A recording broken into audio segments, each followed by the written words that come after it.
Amados e queridos irmãos, vamos então aqui para o nosso segundo tópico, ok? Deus usa os generosos. E como sempre de costume, antes de nós iniciarmos, deixa mais uma vez eu apresentar essa revista maravilhosa, olha, fantástica, da editora Betel, ok? Adulto, terceiro trimestre, Provérbios, sabedoria que edifica vida, comentada pelo Bispo Abner Ferreira. Nessa feita nós estamos estudando a lição de número 6, que tem como tema a bênção da generosidade quando o coração aberto atrai o favor de Deus. Estamos entrando aqui no segundo tópico e vamos falar aqui sobre que Deus usa o generoso. Antes disso, mais uma vez, como sempre eu costumo fazer, quero agradecer você que está chegando aí, né, pela primeira vez, como também a todos os nossos irmãos inscritos no canal, que são amantes da palavra de Deus, que acompanham o nosso trabalho, que compartilham o nosso trabalho. Que Deus continue abençoando a sua vida de uma forma especial. A gente faz esse trabalho com dedicação e com muita alegria, com muito prazer no coração.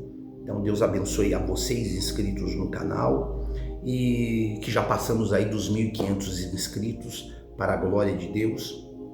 E Deus abençoe você que está chegando pela primeira vez. Então quero lhe convidar a conhecer o nosso canal, quero lhe convidar a se inscrever, ativar o sininho de notificação para não perder nenhum vídeo, deixe o seu like, compartilhe, ok? Tudo isso é importante para nós, pois o YouTube entende que o nosso trabalho tem relevância e com isso alcançaremos mais pessoas através da propagação do Evangelho. Vamos lá, tópico de número 2, Deus usa os generosos.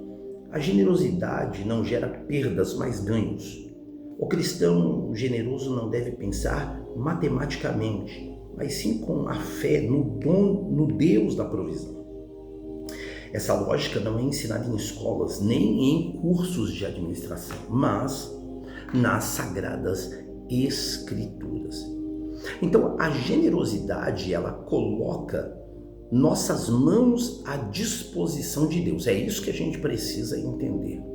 Muitas das vezes nós queremos ser usados pelo Senhor, mas esquecemos que Deus procura pessoas que estejam dispostas a entregar aquilo que tem para que Ele alcance quem verdadeiramente precisa. Então, na Bíblia, nós encontramos pessoas que se tornaram instrumentos de Deus porque abriram não apenas, né, as mãos, mas principalmente o coração para poder ajudar. No tópico 2.1, vai dizer que o generoso será abençoado. O livro de Provérbios fala da disposição que os cristãos devem ter para praticar atos generosos. O bondoso será abençoado porque reparte seu alimento com os pobres. Provérbios 22:9. O apóstolo Paulo nos adverte a não nos cansarmos de fazer o bem, porque chegará o tempo de fazer a colheita se não desanimarmos. Gálatas 6:9.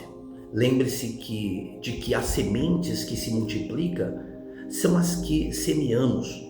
Como disse Jim Elliot, não é tolo aquele que dá. Não é tolo aquele que dá o que não pode reter para ganhar, o que não pode perder. Então aqui, no tópico 2.1, nós entendemos que em Provérbios capítulo de número 11, notei aqui, versículo de número 25, afirma que a alma generosa, ela prosperará e quem dá a beber será dessedentado. Ou seja, também terá sua sede saciada. Então existe um princípio espiritual apresentado repetidamente nas Escrituras. Deus, ele cuida daquele que aprende a cuidar do próximo. Então a bênção não está simplesmente naquilo que nós recebemos, mas também naquilo que nos tornamos quando aprendemos a repartir e principalmente quando somos abençoados. Porque quando Deus nos abençoa, Deus está também medindo a nossa fé no quesito de conhecer o nosso coração, de que da mesma forma como Ele estendeu a sua mão para nos abençoar, como nós reagiremos ao vermos alguém que também carece de ser ajudado. Então o generoso, ele experimenta a alegria de ser útil, a satisfação de socorrer alguém e muitas das vezes o próprio cuidar de Deus em suas necessidades. Mas é importante nós compreendermos que generosidade não é uma fórmula, tá, para enriquecimento. Volto a dizer, isso não é um negócio, uma barganha com Deus. Não damos para obrigar Deus a nos dar algo em troca. É uma coisa que nós precisamos, ter ativo em nossa consciência, em nossa mente, em nosso coração. Precisamos, ter a visão de que damos porque reconhecemos que tudo vem dele e que simplesmente queremos participar daquilo que ele está fazendo na vida de outras pessoas e que temos experiências de que ele fez em nós. Isso é importante nós entendermos. Aí aqui no tópico 2.2 vai falar sendo usado por Deus. Como vimos, a generosidade produz bênçãos de Deus na vida do crente. Provérbios 28:27. Sendo importante desfrutar delas com gratidão por reconhecê-las como uma dádiva. Assim compreendemos mais fielmente a responsabilidade de amenizar o sofrimento alheio, exercendo obras de caridade por amor ao próximo e contribuindo de maneira alegre e liberal com a igreja local. Então, nessa questão de sermos usados por Deus, nós entendemos que Deus poderia realizar a sua obra sozinho, mas Ele escolheu envolver pessoas nela. E isso, sem sombra de dúvidas, é um privilégio imenso para todos nós. Então, Ele usa aquilo que nós colocamos à sua disposição. Então, a Bíblia, ela apresenta vários exemplos. Olha, o menino que entregou 5 pães e 2 peixes. A gente olha que ele não tinha recursos suficientes para alimentar uma multidão que era mais de 5.000, fora mulheres e crianças. Mas ele colocou nas mãos de Jesus aquilo que possuía e Cristo multiplicou. Por quê?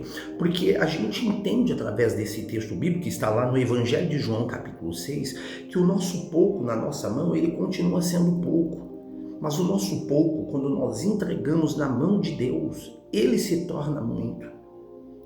E Deus faz com que um grande mover aconteça e muitas pessoas que estão hoje necessitadas sejam ajudadas e também entendam o princípio da generosidade para que no dia de amanhã, quando Deus as restaurarem completamente, elas também venham ajudar uma outra pessoa que está necessitada porque experimentou o privilégio da generosidade como experiência, exposta por alguém.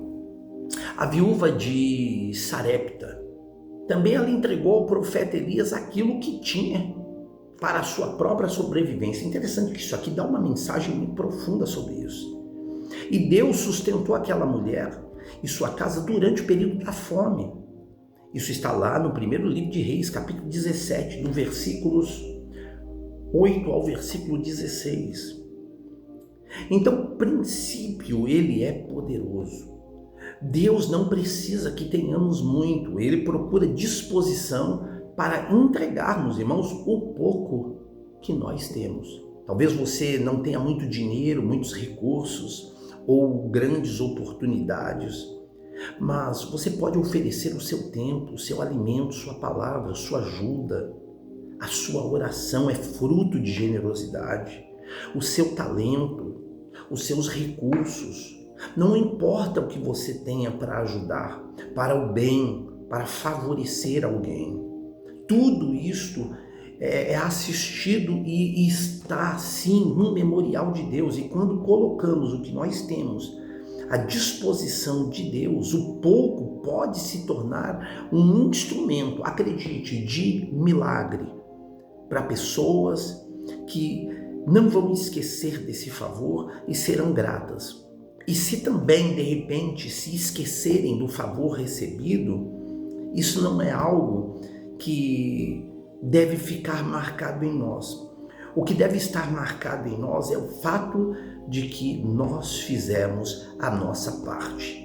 E não fizemos a nossa parte porque estamos negociando algo, seja com Deus ou com aquela pessoa que ajudamos.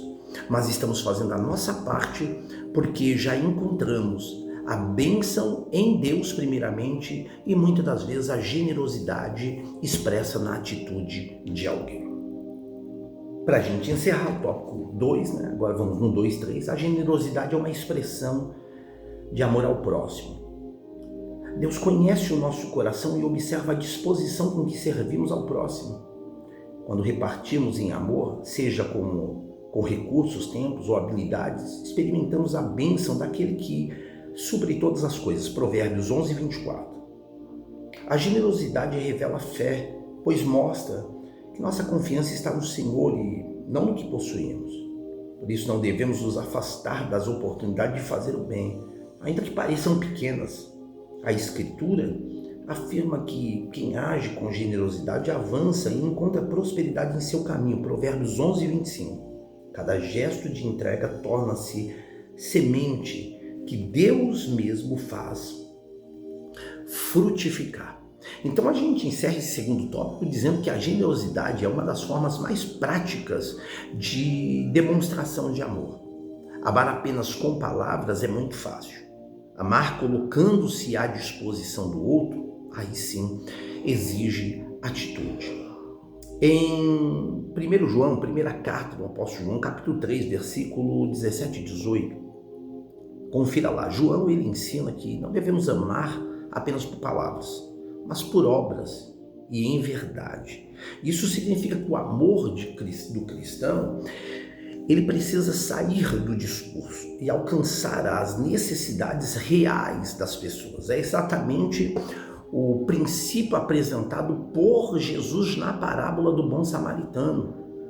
Ele não apenas percebeu o sofrimento daquele homem, mas ele parou, aproximou-se, tratou suas feridas, colocou sobre a sua montaria, a sua própria montaria, pagou para que ele fosse cuidado. Isso aí está lá em Lucas capítulo 10, do versículo 30 ao 37. Então isso é generosidade, enxergar a necessidade, permitir que o coração seja tocado e transformar compaixão em atitude. É interessante que nesse texto aí do bom samaritano, a parábola do bom samaritano, e isso não é uma história real, é importante nós falarmos aqui que eu tenho alguns estudos sobre parábolas à disposição aí em vídeos, que a palavra parábola significa comparação. Então Jesus, ele pegava coisas que nós conhecemos, vivenciamos nessa vida, e ele comparava com coisas do reino dos céus para nos ensinar verdades espirituais.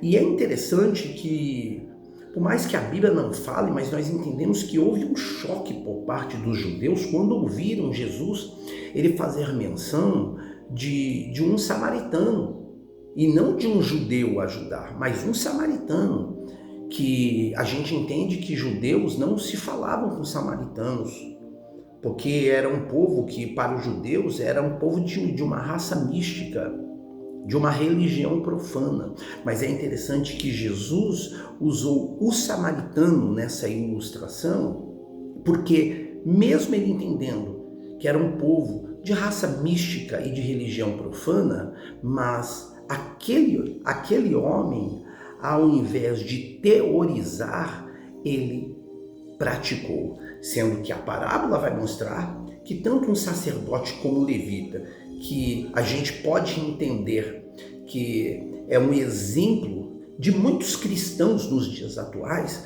que somente teorizam, mas não colocam em prática. Eles passaram de largo e não ajudaram o homem que estava ferido. Agora, aquele samaritano que tinha tantos defeitos para as outras pessoas, né, para os judeus, ele parou e ele estendeu a sua mão para promover a generosidade. Então a igreja, ela precisa ser reconhecida não apenas pelo que prega, mas também pela maneira como ama, como acolhe, socorre e reparte. E infelizmente, irmãos, nós precisamos entender que muitos que se dizem cristãos estão ficando bem longe desses princípios. Infelizmente, há muitas pessoas que estão mais dispostas a atacar pedras do que a estender as mãos para ajudar. Pense nisso. Assim a gente encerra esse tópico de número 2. Deus abençoe.